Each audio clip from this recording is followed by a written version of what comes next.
Why should voters choose you as their next governor? Well, I see a prime opportunity here in Pennsylvania to change course. Over the last couple of years, there's a lot of Pennsylvanians that are frustrated with the draconian lockdowns, the shutdowns, businesses being forced to close, children not having in-person education. And I believe I'm a well-fitted candidate to be successful in the general election in November. The Democrat is going to be Josh Shapiro, who's a current Democrat Attorney General and former Democrat Montgomery County Commissioner, where I currently serve on the board, and I used to serve on the Board of Commissioners in Montgomery County with Shapiro.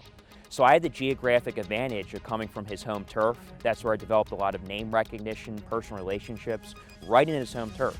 But I also have a very unique brand that does well in statewide politics. I'm a pro-life social conservative, which is very rare in the Philadelphia suburbs, and I'm now a two-term county commissioner. Why do you think that voters in Pennsylvania should not have the option of voting by mail? Well, voters in Pennsylvania always had the option to vote by mail through an absentee ballot. Why do you think that they should not have the option of voting by mail if they don't have an excuse? So I believe that the most secure way to cast your ballot, the less problematic way, is to vote in person on election day. Now, that being said, in the past, if people had a health condition, they were out of business, out of the area for business, they could request an absentee ballot that required a valid excuse.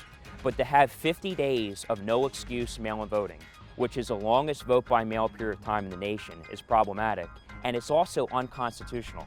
So if the issue is security, and you're saying it's more secure to vote in person, if the issue is security, then why would having an excuse suddenly make it more secure? How does that affect the mechanism of voting? Because if you look at 2016's presidential election, approximately there was 220,000 absentee ballots statewide. Fast forward 4 years to 2020, there was 2.7 million mail-in ballots. And obviously, there's a lack of faith in our election system from a large portion of our population. As I travel this Commonwealth, the number one issue I hear about is election integrity. People do not have confidence in our election system.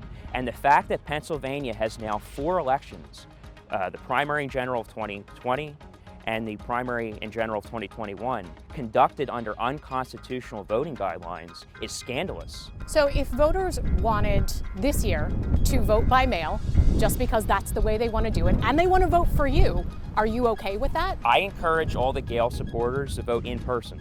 That's my advice. If you want to make sure your vote counts, the most secure way, and there's no doubt about it, is to vote in person on election day.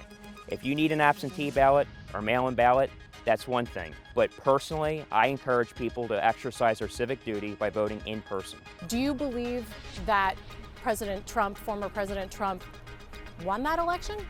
Well, the whole election is fraud because fraud? It was conducted under unconstitutional voting guidelines. And I blame Republicans for making that happen in Pennsylvania. Is there specific fraud that you have seen or that you're pointing to? Absolutely. What There's always been fraud in elections.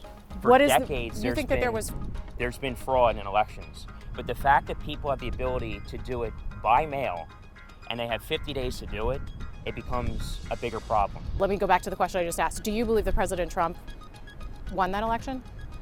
I believe that the election was rigged by corrupt Republicans that unconstitutionally changed the election laws to deliberately sabotage Donald Trump. In the summer of 2020, your fellow commissioners criticized and censured you for some comments that you made, including calling Black Lives Matter a hate group. Do you stand by those comments? Absolutely. I solidly stand behind my comments. I was the first in Pennsylvania, and I believe the first in the nation, to speak the truth about Black Lives Matter. What I saw was a pattern all across our nation where there was a Black Lives Matter protest followed by rioting, looting, and arson, violence. There was total chaos. You are saying that you support law enforcement and police, and you've been critical of any defund the police movements. However, you've also said that you would take funding away from Philadelphia because of certain actions taken by the mayor or city officials. So wouldn't taking funding away from Philadelphia leave less money for police?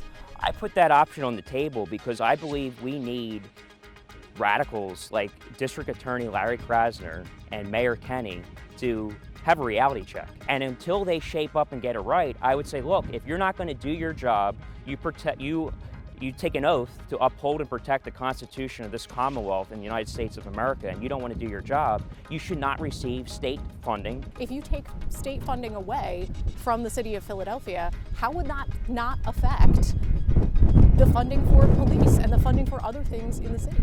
Well, I believe that would get them to the discussion table to shape up and get it right. But aren't you just punishing the residents as opposed to the officials? No, the residents are in desperate need of help, and I'm on the way to help them. I'm on the way to rescue them.